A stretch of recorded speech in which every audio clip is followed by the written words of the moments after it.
All right, so we talked about the story of me pissing away monies in my 20s. I think I said monies. I meant money. I hate when people use the word monies, M-O-N-I-E-S. That's a business term. I love it because it's hilarious, but give me a break. It's money, but whatever.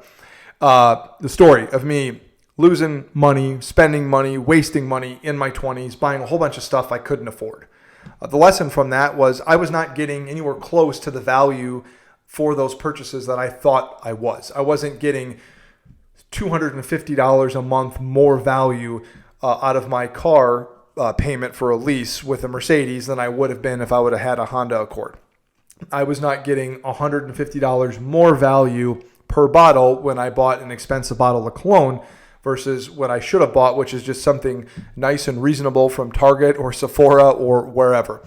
And the advice that I would give to myself, if I could go back in time, and the advice that I try to give myself all the time now, and that I will share with my daughter when she's older, and maybe it's helpful to anybody else, is find the intersection of cost and value. And that is where we need to live. Not saying that we can't go out and spend money on nice things or have nice things. Not saying that we can't splurge and buy something that's really nice. But oftentimes what is driving our financial decisions is maybe good intentioned but misplaced. Or maybe it's not good intention. But oftentimes we are spending beyond our means.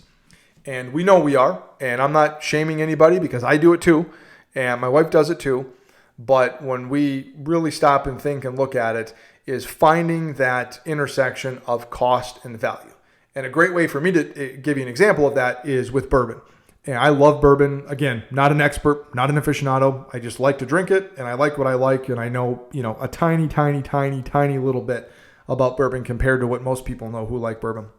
But what I have found, and a lot of this is true with wine as well, is that there's a kind of a comfort zone or a zone of your intersection of cost and value. And to me, so much good bourbon is affordable in the $20 to $50 range.